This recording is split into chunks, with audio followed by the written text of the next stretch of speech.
మా బాస్ ఎలాంటి వాడంటే ఆ అందరు అమ్మాయిల మీద కన్ను వేయడం కంటే నా మీద కన్ను ఎక్కువ ఉండేది అతనికి. అసలు ఆ గోవాలో అయితే నా కొలీగ్స్ అమ్మాయిలు అబ్బాయిలు అనే తేడా లేకుండా అందరూ తాగుతున్నారు సార్. ఒక 2-3 సిప్స్ ఒక హాఫ్ గ్లాస్ అయిపోగానే నాకే కొంచెం తేడాగా అది కొంచెం ఘాటుగా అనిపించింది. ఇంకా నాకు తర్వాత ఏం జరిగిందో మేడం నాకు అసలు తెలియదు మేడం.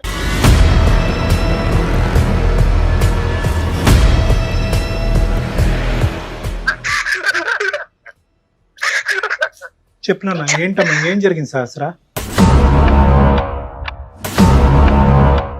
నాకు తెలియకుండానే నా నోటీస్ లో లేకుండానే నేను ప్రెగ్నెంట్ అయ్యాను సార్.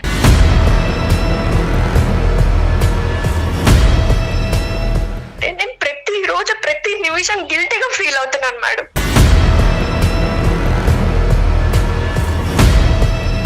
ఈ ప్రెగ్నెన్సీ గురించి అమ్మా నాన్నకి చెప్పావమ్మా? ఎవరికి తెలీదా? లేదు సార్, ఎట్లా చెప్తాను సార్, వాళ్ళు తలెత్తుకోకుండా ఉంటారు సార్, నేను ఎలా చెప్పగలను?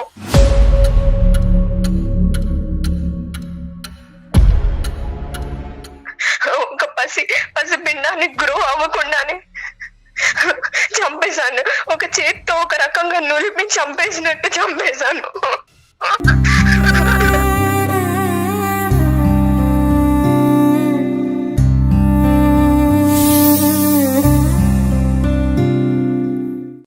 సుమన్ టీవీ ప్రెజెంట్స్ అందమైన జీవితానికి స్వాగతం. నమస్తే కళ్యాణ్ గారు. నమస్తే జయ గారు. కళ్యాణ్ గారు, సహస్ర అనే ఒక అమ్మాయి మనకి మెయిల్ చేసిందండి. నెంబర్ ఆఫ్ మెయిల్స్ లో సహస్రాది మాత్రం తీసుకున్నాను. ఎక్స్పెక్టేషన్స్ కి అసలు అందని విషయం అనమాట. ఇలా కూడా జరుగుతున్నాయా అనే అంత ఆలోచన వచ్చిందండి నాకైతే. ఒక క్షణం నేను చదివింది కరెక్టా కాదని మళ్ళీ రీచెక్ చేశా. వెంటనే మీతో మాట్లాడించాలనిపించేసింది. ఒకసారి మాట్లాడతాను, కాల్ చేస్తాను.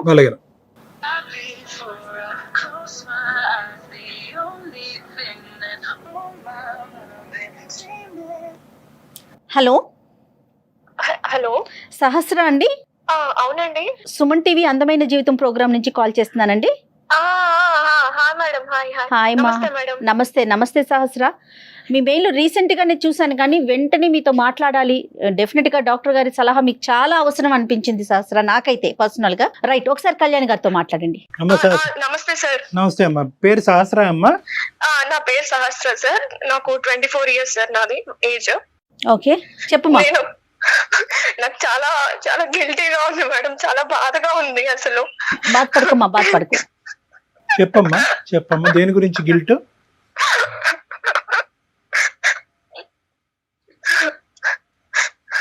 బాధపడకు తల్లి, చెప్పు, ఒకసారి మాట్లాడు. నేను చెప్పా కదండి, నేను 2 సార్లు రీచెక్ చేశా. చెప్పుమా. నేను ఒక ఇంటీరియర్ డిజైనర్ గా వర్క్ చేస్తున్నా మేడం బెంగళూరులో. Very good. నేను చాలా కామ్ గోయింగ్ అండ్ చాలా డెడికేటెడ్ పర్సన్ మేడం. వర్క్ పట్ల గానీ చాలా రెస్పెక్టబుల్ పొజిషన్ లో ఉన్నాను మేడం నేను. అలాంటి టైంలో నేను ఒక నిండు ప్రాణాన్ని, పసి పిండాన్ని నేను చేతులారా చంపేశాను మేడం.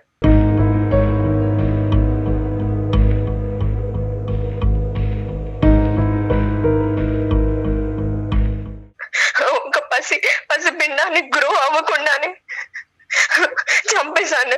ఒక చేత్తో ఒక రకంగా నులిపి చంపేసినట్టు చంపేశాను.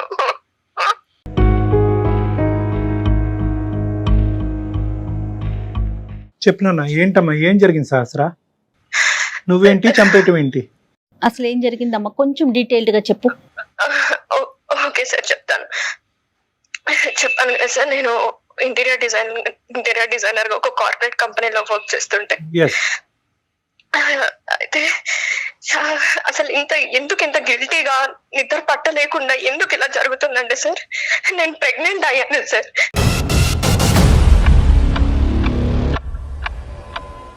నాకు తెలియకుండానే నా నోటీస్ లో లేకుండానే నేను ప్రెగ్నెంట్ అయ్యాను సార్.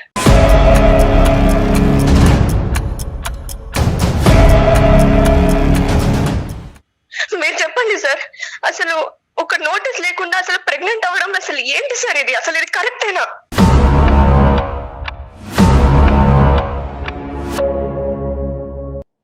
కరెక్టా రాంగా కాదమ్మా, అసలు ఎలా జరిగింది? ఒక 4 days బ్యాక్ నేను క్యాబ్ లో వెళ్తున్నాను సార్ ఆఫీస్ కి. ఓకే ట్రావెల్ చేస్తున్నా, డైలీ క్యాబ్ లోనే వెళ్తాను. ఓకే వెళ్తుంటే సడన్ గా నేను క్యాబ్ లో ట్రావెల్ చేసినప్పుడు ఫెయింట్ అయ్యి కళ్ళు తిరిగిపోయి అక్కడే పడిపోయాను క్యాబ్ లో. ఆ విషయం నాకు కూడా తెలియదు. హైదరాబాద్ అమ్మాయినమ్మా? సో మా క్యాబ్ డ్రైవర్ సడన్ గా నన్ను తీసుకెళ్లిపోయి హాస్పిటల్ కి షిఫ్ట్ చేసేసాడు. అక్కడ హాస్పిటల్ కి వెళ్ళి అడ్మిట్ అయిన తర్వాత కొంచెం సేపటికి నాకు డాక్టర్స్ కానీ అక్కడ నర్సెస్ కానీ కంగ్రాచులేషన్ అని చెప్తున్నారు నాకు. ఏమైంది, నాకెందుకు కంగ్రాచులేట్ చెప్తున్నారు మేడం మీరు? What I have done? నాకెందుకు? నేను హాస్పిటల్లో ఉండడం ఏంటి, నేను కళ్ళు తిరిగి పడిపోవడం ఏంటి అని వాళ్ళని క్వశ్చన్ చేశాను. లేదమ్మా ఇదిగో నీ రిపోర్ట్స్ ఇలా, నీ బ్లడ్ శాంపిల్స్ మేము టెస్ట్ చేసాము, ఇదిగో నీ రిపోర్ట్స్ ప్రెగ్నెంట్ అయ్యావు, పాజిటివ్ వచ్చింది అని చెప్పారు. నేను పాజిటివ్ అవ్వడం ఏంటి, మీరు ఎవరి రిపోర్ట్స్ ఎవరికి తెచ్చిస్తున్నారు? Might be reports mismatch అయిపోయాయేమో, వేరే వాళ్ళ రిపోర్ట్ సినిమాలో చూపించినట్టు వాళ్ళ రిపోర్ట్ నాకు ఇచ్చారేమో, ఒకసారి చూసుకోండి అని వాళ్ళ మీద గోల పెట్టేశాను మేడం. లేదమ్మా ఇది నీ పేరే, చూడు సహస్ర ఉంది, నీ ఏజ్ ఉంది, మీ క్యాబ్ డ్రైవరే అడ్మిట్ చేశారు. లేదు ఇది నాది కాదు అని నేను అక్కడ అల్లరి చేసేసి నేను ఇంకా వెంటనే రిటర్న్ అయిపోయాను నా రూమ్ కి. నేను ఉండే హాస్టల్లో, బెంగళూరులో హాస్టల్లో ఉంటాను, నేను వెళ్ళిపోయాను. అసలు రూమ్ కి వెళ్ళి ఏడుస్తున్నాను మేడం, బాధపడుతున్నాను. నేను చేయడం ఏంటి, నేను ప్రెగ్నెంట్ అవ్వడం ఏంటి, నా శాంపిల్స్ టెస్ట్ చేసి నేను పాజిటివ్ అవ్వడం ఏంటి అని కంగారు పడుతున్నాను మేడం. నిద్ర పట్టట్లేదు నాకు. అసలు ఏం జరిగింది మొత్తం మళ్ళీ ఒకసారి నేను టెస్ట్ చేసుకున్నాను మేడం. టెస్ట్ చేసుకుంటే మళ్ళీ ప్రెగ్నెన్సీ పాజిటివ్ వచ్చింది.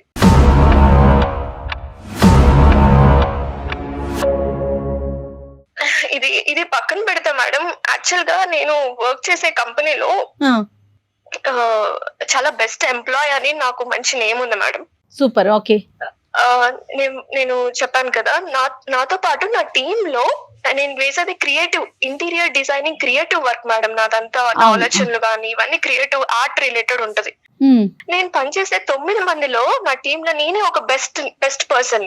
1 మంత్ అలాగా మాకు best employee of the award అనే రివార్డ్ ఒకటి ప్రకటిస్తారు అనమాట. సో ఇలాగా ఏంటంటే ఒకటి ఫస్ట్ టైం నాకే వచ్చింది మేడం, సెకండ్ టైం నాకే వచ్చింది, గుడ్, థర్డ్ టైం కూడా నాకే వచ్చింది. సో 3 times నాకే వచ్చింది. మా టీమ్ యాక్చువల్ గా మా బాస్ ఎలాంటి వాడంటే అందరు అమ్మాయిల మీద కన్ను వేయడం కంటే నా మీద కన్ను ఎక్కువ ఉండేది అతనికి.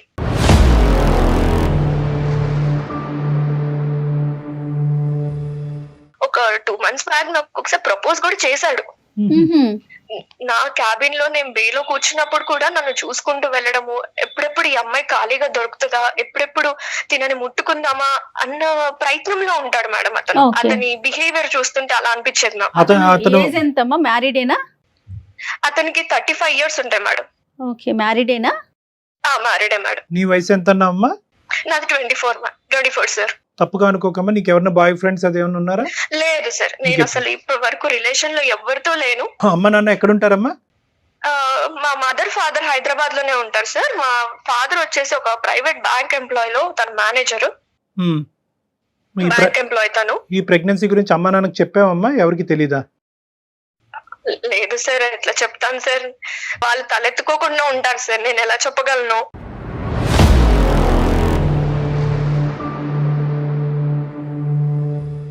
ఎవరితోనే షేర్ చేసుకున్నారా? మాకే ఫస్టా? మీకే ఫస్ట్ చెప్తున్నాను సార్, ఎందుకంటే నా బాధని చెప్పుకోలేక ఎవరితోటి, కొలీగ్స్ తో కానీ ఎవరితో చెప్పుకోలేక మళ్ళీ నన్ను డీగ్రేడ్ చేసి మళ్ళీ నన్ను వేలెత్తి చూపుతారని ఎవరికి చెప్పుకోలేదు సార్ నేను. ఈ బాస్ సంగతి కొద్దిగా చెప్పమ్మా. బాస్ ఎలా ఉంటాడంటే మేడం, నాతోటి చాలా ఎప్పుడెప్పుడు దొరుకుతుందా ఈ అమ్మాయి అన్నట్టు మాట్లాడతారు సార్. రైట్. ఓకే. ఎప్పుడు చూసినా బాస్ ని పొగడ్డం, ఆ భజన చేస్తూనే ఉంటారు వీళ్ళందరూ, మిగతా ఎంప్లాయీస్ అంతా, మీ టీమ్ మెంబర్స్ అంతా. ఎందుకంటే ఆ ఎంప్లాయీస్ మైండ్ సెట్ ఎలా ఉంటదంటే ఇంక్రిమెంట్ కొట్టేయాలి, ఒక నెక్స్ట్ ప్రమోషన్ కి వెళ్ళాలి, ఆ బాస్ హెల్ప్ ఉంటేనే కదా మనం వెళ్ళేది అన్న మైండ్ సెట్ తోటి ఎప్పుడు ఆయన చుట్టూ భజన చేస్తూ ఆయన లంచ్ కి తీసుకెళ్లడం, డిన్నర్ కి తీసుకెళ్లడం ఇలా చేస్తూ ఉంటారు మేడం. వీళ్ళు నాకు 1, 2, 3 థర్డ్ టైం వరకు ఇలా రివార్డ్స్ వచ్చాయి కదా మేడం. మాకు ఎలా ఉంటదంటే ఒక్కసారికి ₹1,00,000 ఇస్తారు మేడం, 1 lakh ఒక రివార్డ్. బోనస్. నా శాలరీ ఏంటంటే మేడం, నాకు 75,000 శాలరీ. ఓకే. నాకు బోల్డ్ అన్ని ఈఎంఐలు ఉన్నాయి. ఒక ఈఎంఐలకే నాకు 47,000 అయిపోతుంది మేడం. ఓ ఇంకా బెంగళూరులో ఉండడానికి ఖర్చులు అవన్నీ నేను చూసుకుంటాను, కొన్ని ఇంటికి పంపిస్తూ ఉంటాను. ఓకేమా. ఈ ఎంప్లాయీస్ అందరూ ఏమైపోయారంటే మేడం, వీళ్ళందరూ కలిసి సహస్ర ఒక మంచి పొజిషన్ కి వచ్చేస్తుంది, ఇంక్రిమెంట్ల మీద ఇంక్రిమెంట్లు వస్తున్నాయి అని జెల్లస్ పట్టుకున్నారు మేడం నన్ను చూసి. ఓకే. ఏంటి సహస్ర పార్టీ బాబా, నీకు ఫస్ట్ టైం వచ్చింది 1 lakh, సెకండ్ టైం వచ్చింది, థర్డ్ టైం కూడా హ్యాట్రిక్ కొట్టేసావు నువ్వు, అసలు నువ్వు చాలా గ్రేట్, నీకు 4 months సాలరీ కలిసి వచ్చేసింది, పార్టీ కావాలి మాకు, చాలా పెద్ద పార్టీ కావాలి, అసలు సరిపోదు మాకు ఇది అంటే, సరే పదండి లంచ్ కి వెళ్దాము, లంచ్ కి తీసుకెళ్తాను అని అన్నాను మేడం నేను. ఓకేమా. సో లంచ్ కి తీసుకెళ్దామా, లంచ్ కి మేము వెళ్ళమా ఏంటి, మేము బాక్సులు తెచ్చుకోలేమా మా ఇంటి నుంచి?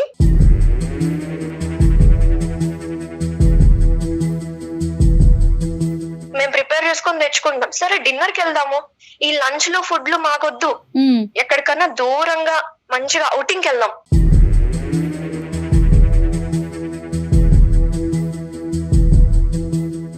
అవుటింగ్ అంటేనే నాకు అక్కడ కొంచెం తేడా కొట్టింది మేడం.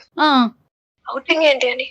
అయినా నాకు ఒకటి అర్థం కాదు డాక్టర్ గారు, వీళ్ళు పార్టీ అని అసలు తొబ్బేస్తున్నారు సార్ నాకైతే. చిన్న అది వాళ్ళేమన్నా నా ప్రాజెక్ట్ వర్క్ లో హెల్ప్ చేస్తారా వాళ్ళు? అమ్మా వెరీ కామన్ కదా సహస్ర, ఇది ఇప్పుడు ఒక ఆఫీస్ లో మనం కలిసి వర్క్ చేసుకునేటప్పుడు ప్రతి చిన్న ఇన్సిడెంట్ కి అదొక అంటే గెట్ టుగెదర్ లాగా అన్నమాట. అది పెద్ద భూతద్దంలో చూడాల్సిన విషయం కాదేమో తల్లి. కార్పొరేట్ కల్చర్ లో పార్టీ ఇవ్వడం కామనే, అందుకోసమే నేను లంచ్ కి వెళ్దాము, మన టీం అందరం వెళ్దాము, మన లంచ్ కి వెళ్దాం, మంచి రెస్టారెంట్ లో ఫుడ్ తిందాం అని చెప్పాను. వాళ్ళకి ఏం కావాలి, అవుటింగ్ వెళ్ళాలి అంతేనమ్మా. సరే మీకేం కావాలి అని అడిగితే, మాకు మంచిగా గ్రాండ్ పార్టీ కావాలి, అవుటింగ్ కి వెళ్దాము, గోవా వెళ్దాము అని అన్నారు. గోవా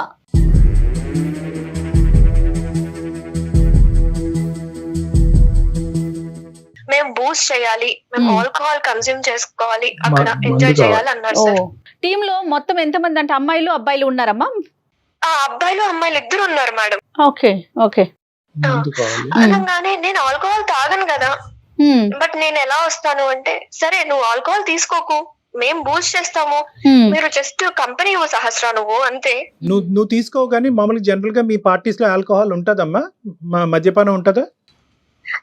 ఉంటది సార్, ఉంటది. సో ఇదేం కొత్త ఏం కాదు, వాళ్ళు అడిగింది మాత్రం కొత్త ఏం కాదు, ఎటొచ్చి నువ్వు తాగవన్నది అందరికీ తెలుసు. నేను తాగను, నాతో పాటు నేను కొంచెం క్లోజ్ గా ఉండే ఒక అమ్మాయి ఉంటది నా పక్క క్యాబిన్ లో, కావ్య అని, ఆ అమ్మాయితోనే కొంచెం షేర్ చేసుకుంటూ ఉంటాను. అసలు నన్ను ఊపిరి రానివ్వలేదు సార్. అసలు ఇంకా వచ్చేంత వరకు ఇంకా వాళ్ళు ఫ్లైట్ టికెట్స్ అన్ని వాళ్ళు బుక్ చేసేసారు, మేము ఇలా చేసేస్తున్నాం, చేసేసిన తర్వాత నాకు స్క్రీన్ షాట్ పెట్టేశారు. Right, okay. So you are compelled to go అంతే. ఓవర్ నైట్ అమ్మా, ఓవర్ నైట్ స్టే అది?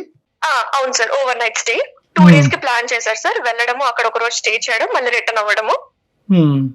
సో ఇంకా నేను అక్కడ పార్టీ కల్చర్ లో కూర్చున్నాం సార్, వీళ్ళందరూ తాగుతున్నారు. అసలు ఆ గోవాలో అయితే నా కొలీగ్స్ అమ్మాయిలు అబ్బాయిలు అనే తేడా లేకుండా అందరూ తాగుతున్నారు సార్, నేను ఒక్కదాన్ని తప్ప.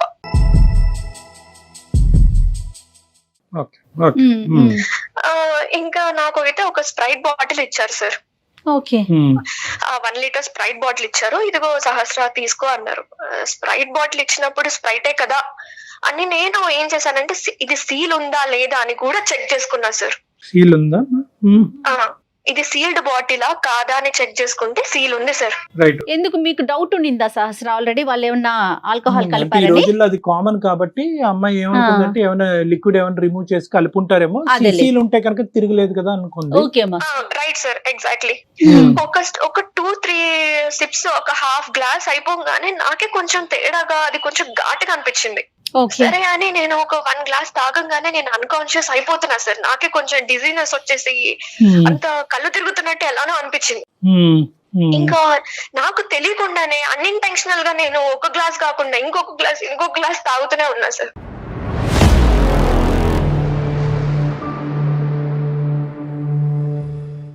అలా నాకు వాళ్ళు ఇంటెన్సిఫై చేశారు సార్, అలాగా తాగిచ్చేలాగా, తాగు అన్నట్టు వాళ్ళు తాగుతూ నాకు పోస్తున్నారు. అయితే నేను ఆ సబ్ కాన్షియస్ అయ్యే టైంలో నేను చూసుకుంటే ఏంటంటే ఆ టేబుల్ మీద కొంచెం కొంచెం ఆ స్ప్రైట్ లో నుంచి కారుతున్నట్టు ఎవరో ఒక బాటిల్ ఒలకపోస్తే గ్లాస్ తెలియకుండా ఒలకపోస్తే టేబుల్ మీద అంతా ఎలా స్ప్రెడ్ అయిపోతుందో మేడం, లీక్ అలా అవుతుంది స్ప్రెడ్ అయిపోయింది ఆ టేబుల్ బాటిల్ లోంచి లీక్ అవుతుందమ్మా. బాటిల్లో లీకేజ్ ఉంది.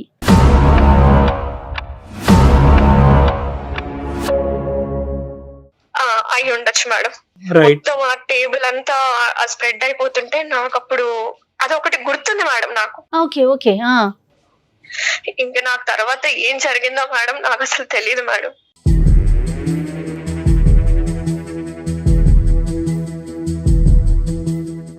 ఏం జరిగిందని ఆలోచించుకుంటే నేను రీసెంట్ టైమ్స్ లో ఎవరెవరిని కలిసాను, ఎవరెవరు నన్ను కలిసారు అని ఆలోచించుకుంటే గోవాకి ఈ ఇన్సిడెంట్ గుర్తొచ్చింది మీకు. ఈ బాస్ కూడా వచ్చాడా? బాస్ కూడా వచ్చారమ్మా? నాకు తెలియదు మేడం మీరు అన్నట్టు. అయితే నాకు కూడా ఇలాగే డౌట్ వచ్చింది మేడం, ఇలాగే బాస్ కూడా వచ్చాడా ఏంటి అని. అయితే నేను చెప్పాను కదా మేడం, నా పక్క బేలో ఉండే కావ్య అనే అమ్మాయి నాకు కొంచెం క్లోజ్ గా ఉంటది కాబట్టి నాకు జరిగిన తర్వాత వెళ్ళిపోయాను ఇంటికి. మొన్న వెళ్ళి తనని కలిసి చంపబెట్టి ఒక్కటి కొట్టేశాను మేడం గట్టిగా. అసలు ఏం జరిగింది నువ్వు చెప్తావా చెప్పవా, ఆ రోజు ఏం జరిగింది, నన్ను ఏం చేశారు, నేను తాగిన తర్వాత అన్కాన్షియస్ అయ్యా అక్కడి వరకే నాకు గుర్తుంది, తర్వాత ఏం చేశారు నన్ను చెప్తావా చెప్పవా అని బతిమలాడుకున్నాను మేడం. తర్వాత అమ్మాయి అసలు నోరిప్పట్లేదు, ఏం చెప్పట్లేదు మేడం అసలు. సో తనకి అంతా తెలిసేమో అని నేను ఇంకా తన కాళ్ళు కూడా పట్టుకున్నా మేడం, చెప్పమ్మా ప్లీజ్ ఏమైంది అని. అప్పుడు తను ఓపెన్ అప్ అయింది మేడం నా బాధను చూడలేక. ఓకే. అవును సహస్ర, పార్టీకి వెళ్ళాము, తర్వాత నిన్ను ఒక రూమ్ కి తీసుకెళ్లారు, షిఫ్ట్ చేశారు.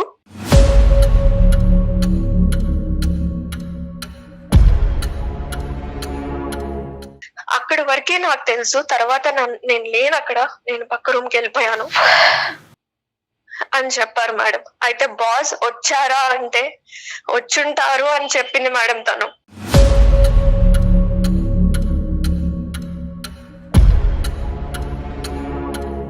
కదమ్మా, ఒక సీల్ తీనటువంటి బాటిల్ లోంచి ఎలా మిక్స్ చేస్తారమ్మా? నా అనుమానం అయితే ఆ టేబుల్ అంతా కారిపోయింది కాబట్టి సీల్ బాటిల్ అయితే అలాగే ఉంది సార్, కానీ ఏమన్నా ఇంజెక్ట్ చేసి ఉంటారనా? అయి ఉండొచ్చు సార్, ఇంజెక్ట్ చేసి ఉంటారు.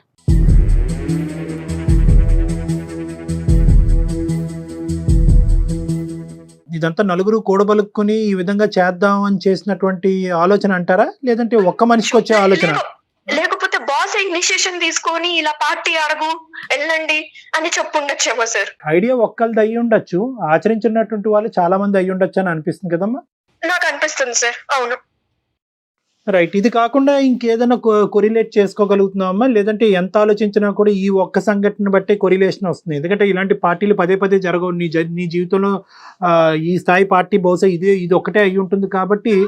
నాకు మీరు అంటున్నట్టు కోరిలేట్ చేసుకోవాల్సిన ఒక గెస్సింగ్స్ గానీ సజెషన్స్ గానీ ఎక్కడ కనిపిస్తున్నాయి అంటే సార్, ఆ అమ్మాయి దగ్గరికి వెళ్ళినప్పుడు అవును నిన్ను ఒక రూమ్ కి తీసుకెళ్లారు, ఇంకంతే, ఇట్స్ క్లియర్ అమ్మా.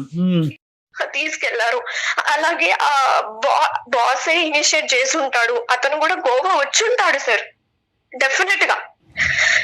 నేనైతే అబార్షన్ చేయించేసుకున్నా సార్, ఎందుకంటే ఇంకా నా లైఫ్ ఏముండదు సార్, ఇంకా నా లైఫ్ క్లోజ్ అయిపోయినట్టే. ఆ లోపల ప్రాణాన్ని నేను ఇంకా గ్రో చేస్తూ ఉంటే ఒక్కొక్క రోజు పోయే కొందికి, రోజులు గడిచే కొందికి ఇంకా నేనే డేంజర్ జోన్ లో పడుతున్నాను సార్.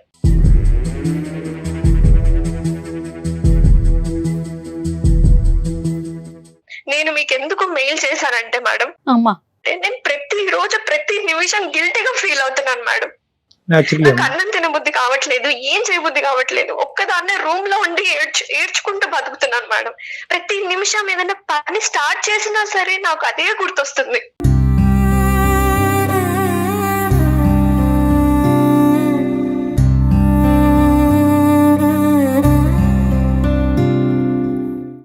ఆ గిల్టీనెస్ అనేది నాకు లేకుండా మీరు ఎలాంటి సలహా చెప్పినా సరే నేను దాన్ని యాక్సెప్ట్ చేస్తాను సార్. ఎలాంటి సలహా చెప్పినా కూడా నిన్ను సేద తీర్చగలిగేటటువంటి ఇది లేదేమో అని నాకు అనిపిస్తుందమ్మా. బట్ స్టిల్ నేను ఒక అటెంప్ట్ అయితే చేస్తాను. ఎందుకంటే ఇక్కడ ఎంత కాదనుకున్నా కూడా మిక్స్డ్ ఇమోషన్స్. ఒకటి వద్దు అనుకున్నా కూడా ఒక పార్టీకి వెళ్ళటం, పార్టీలో ఒక అనూహ్యమైనటువంటి పరిస్థితుల్లో లిటరల్గా చెప్పాలి అంటే నిన్ను చేశారు. ఒకరు చేశారా, నలుగురు చేశారా అనేటటువంటిది అర్థం కానటువంటి దుర్భర పరిస్థితి.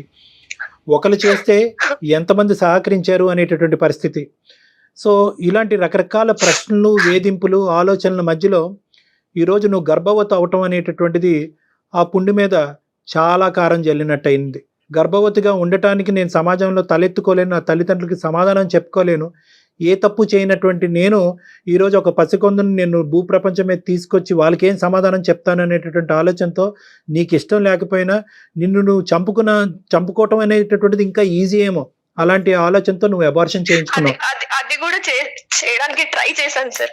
కానీ నేను అంతా ఏదో సాధించాలి నా పేరెంట్స్ ఏమైపోతారు సార్, అది కూడా ఆలోచించుకోండి అమ్మా. ఇప్పుడు ఏంటంటే బహుశా నేను ఇలా లిస్ట్ చేసుకుంటూ పోతే కనుక దెబ్బ మీద దెబ్బ లిటరలీ ఏంటంటే నువ్వు మానసికంగా, శారీరకంగా చచ్చిపోయినంత పరిస్థితి ఏర్పడిందమ్మా ఇప్పుడు. అవును సార్, అవును. కాబట్టి నేను ఇందాక చెప్పే ముందే నిన్న ఒక మాట అన్నాను. బహుశా ఏ విధంగా నేను నీకు మాట్లాడగలిగితే కనుక నీ మనసులో వేదన, బాధ తగ్గుముఖం పడుతుంది అనేటటువంటిది. బట్ స్టిల్ నేనేమనుకుంటున్నానంటేనమ్మా, టుడే యు ఆర్ సేఫ్. నువ్వు సేఫ్గా ఉండి, మానసికపరమైనటువంటి బాధ అనేటటువంటి ఒక అంశం అయితే కనుక నువ్వు సేఫ్గా ఉండి మాకు కాల్ చేసావు.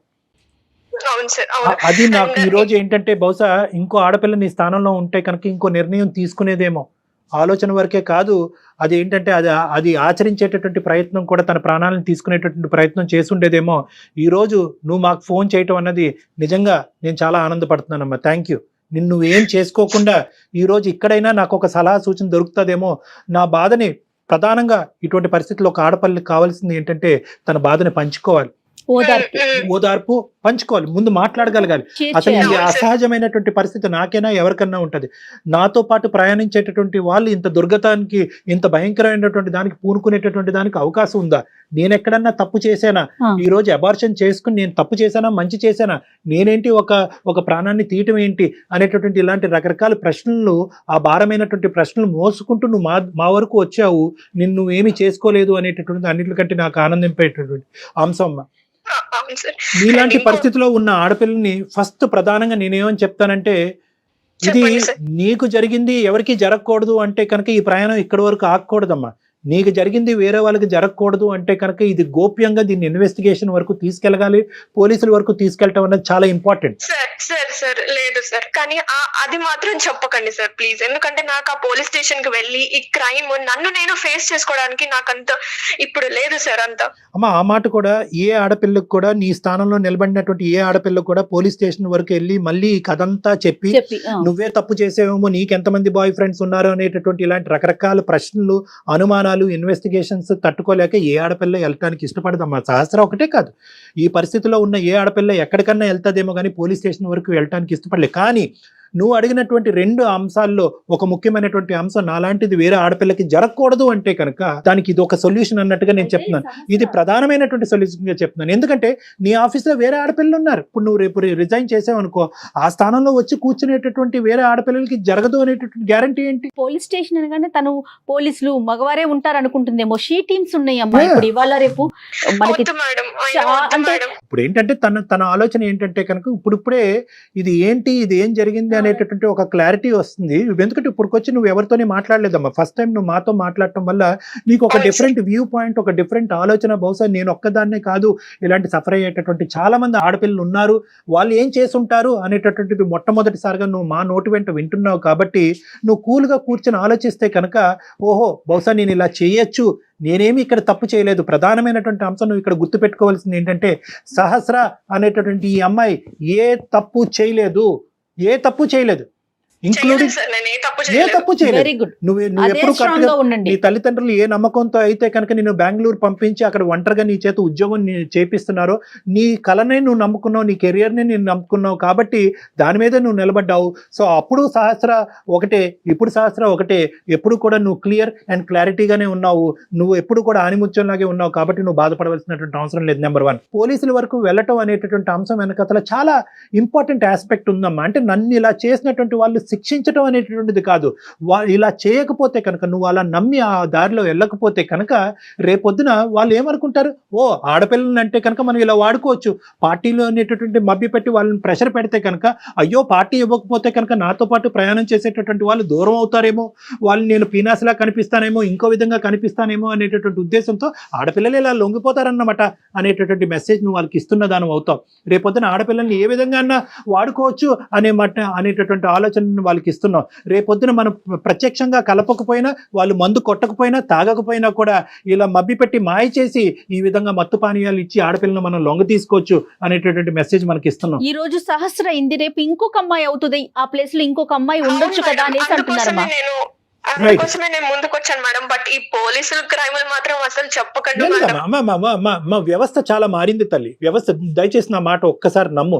నువ్వు ఎంత చీదరించుకున్నా, ఎంత అసహించుకున్నా, ఎంత కరెక్ట్ కాదు అనుకున్నా, నా సబ్జెక్ట్ ఎంత బహిర్గతం అవుతుందని నీకు అనుకున్నా కూడా వ్యవస్థ చాలా మారింది.